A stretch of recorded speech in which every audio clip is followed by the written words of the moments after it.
మాజీ ముఖ్యమంత్రి కేసీఆర్ పై ముఖ్యమంత్రి రేవంత్ రెడ్డి చేసిన వ్యాఖ్యలకు నిరసనగా కోదాడలో బీఆర్ఎస్ నాయకులు ధర్నా నిర్వహించారు.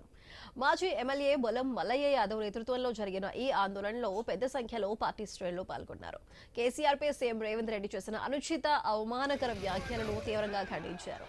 రాష్ట్రానికి ముఖ్యమంత్రిగా ఉన్న వ్యక్తి ప్రజలకు ఆదర్శంగా నిలవాల్సింది పోయి రాజకీయ ప్రత్యర్థులపై వ్యక్తిగత విమర్శలు చేయడం ప్రజాస్వామ్య స్ఫూర్తికి విరుద్ధమని అన్నారు. రాజకీయ విభేదాలు ఉండొచ్చని, కానీ వ్యక్తిగత దూషణలు, రెచ్చగొట్టే వ్యాఖ్యలు చేయడం ముఖ్యమంత్రి స్థాయికి తగదని అన్నారు. అధికార అహంకారంతో మాట్లాడే నాయకులకు ప్రజలు తగిన సమయంలో సమాధానం చెబుతారని హెచ్చరించారు.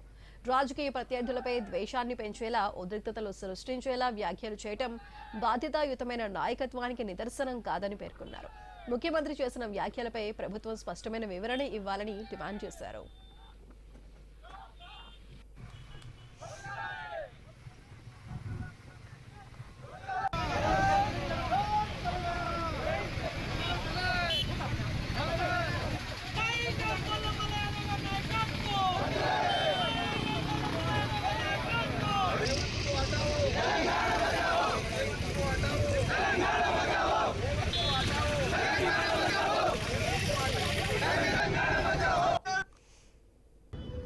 గత ప్రభుత్వాన్ని, బీఆర్ఎస్ ని బదనాం చేయడానికి ఉపయోగంలో ఉన్న మేడిగడ్డ పంప్ హౌజుల్ని, కన్నెపల్లి పంప్ హౌజుల్ని ఆన్ చేయకుండా రైతుల్ని వివక్షకు గురి చేస్తున్న నేపథ్యంలో ఒకవైపు ప్రతిపక్షంగా మేము అడుగుతా ఉంటే సమాధానం చెప్పడానికి, పనిచేయడానికి చేతగాని దద్దమ్మ రేవంత్ రెడ్డి రాత్రి పంట పొలాలు ఎట్లా పండుతాయని చెప్పేసి విలేకరులు ప్రశ్నిస్తే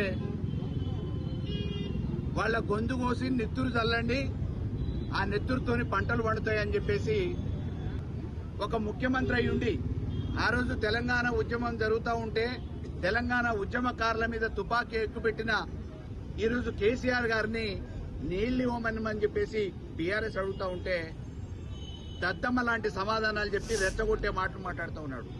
వెంటనే ఆ సీట్ నుంచి తొలగించాలని చెప్పేసి కోరుతా ఉన్నాం.